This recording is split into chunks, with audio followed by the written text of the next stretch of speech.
प्रांगण में बहुत समय व्यतीत किया। समय बदला, दौर बदला। भारत के स्वर्णिम काल पर विदेशी आक्रांताओं की नजर पड़ी, जिसे वे लूटने एवं सनातन संस्कृति को नष्ट करने के उद्देश्य से यहाँ आए। जब प्रथम बार गौरी ने आक्रमण किया, तब पृथ्वीराज चौहान ने उसे पूरी तरह पराजित किया था। अंत में उसने क्षमा मांगी और वचन दिया कि ऐसी गलती दोबारा कभी नहीं होगी। अतः पृथ्वीराज चौहान ने उसे छोड़ दिया। संभवतः यह एक दुर्भाग्यपूर्ण निर्णय था, क्योंकि अंततः गौरी ने पृथ्वीराज चौहान को धोखे से हराया। तत्पश्चात उनके साथ बहुत बुरा व्यवहार किया तथा उनकी दोनों आंखें भी निकाल दी। पृथ्वीराज की मृत्यु के उपरांत हिंदुओं का मनोबल कमजोर पड़ गया, जिसके परिणाम स्वरूप आतताइयों ने अन्य मंदिरों के साथ साथ विश्वनाथ मंदिर को भी क्षति पहुंचाई। यह ऐसा काला दौर था जिसके स्मरण करने मात्र से आंखें नम पड़ जाती हैं। परंतु समय सदा एक सा नहीं रहता और दुख के ये बादल भी सुख में बदलने वाले थे। एक धार्मिक सम्मेलन में राजा टूडरमल की भेंट नारायण भट्ट से हुई। नारायण भट्ट एक बहुत धनी व्यक्ति थे। दोनों ही धार्मिक इंसान थे और नित्य प्रति भगवान की पूजा अर्चना करना अपना परम कर्तव्य समझते थे। दोनों ने काशी विश्वनाथ के इस पावन मंदिर का जीर्णोद्धार करवाया और वीरान पड़े खंडहरों में एक नई जान डाल दी।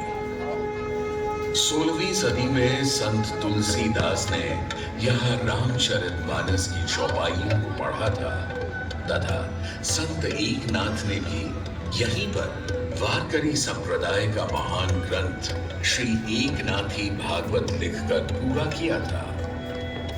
लगभग 7वीं शताब्दी के मध्य में मराठा शासक मल्हार राव होलकर ने काशी विश्वनाथ मंदिर के पुनर्निर्माण की योजना बनाई। ये कार्य वे तो नहीं कर पाए, परंतु उनकी पुत्रवधू अहिल्याबाई होलकर जी ने इसे सन 1776 से नेपाल के महाराजा ने यहाँ नंदी की प्रतिमा स्थापित करवाई। सनातन संस्कृति को सुरक्षित रखने के लिए जिससे जो बन सका उसने वैसा किया और वर्तमान में भी यह क्रम देखने को मिल रहा है। सन 2022 में भारत के प्रधानमंत्री नरेंद्र मोदी ने काशी एवं सौंदर्यीकरण करना से एक बार जीवंत करने का प्रयास किया।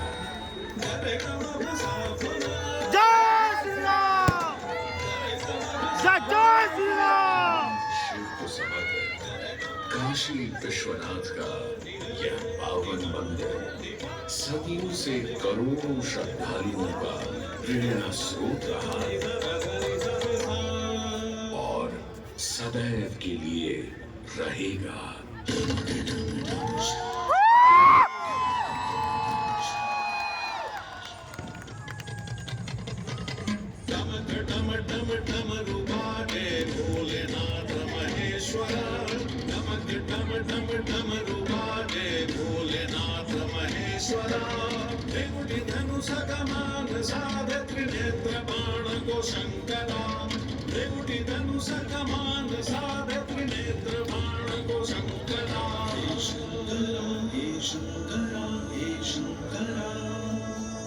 वाराणसी के हो बसैया हो पिता गजराज के, वाराणसी के हो बसैया हो पिता गजराज के, तुम सजे माँ पार्वती के मांग में सिंदूर से, तुम सजे माँ पार्वती के मांग में सिंदूर से।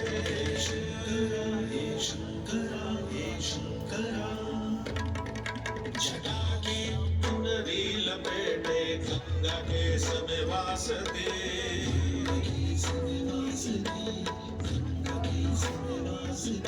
जटा की चुनरी लपेटे गंगा के समय वास दे चंद्रमा की रजत कांति शीस कुमरी प्रकाश दे चंद्रमा की रजत कांति शीस कुमरी प्रकाश दे एक नैन हिंदू सीमंत है एक नैन सूर्य की ताप है एक नैन जब खुल जाए तो जग में करे विनाश है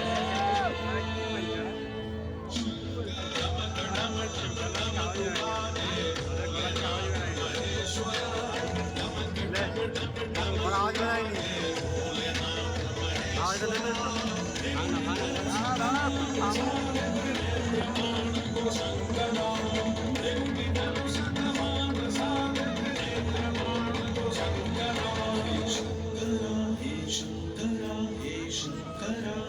है ना आवाज तो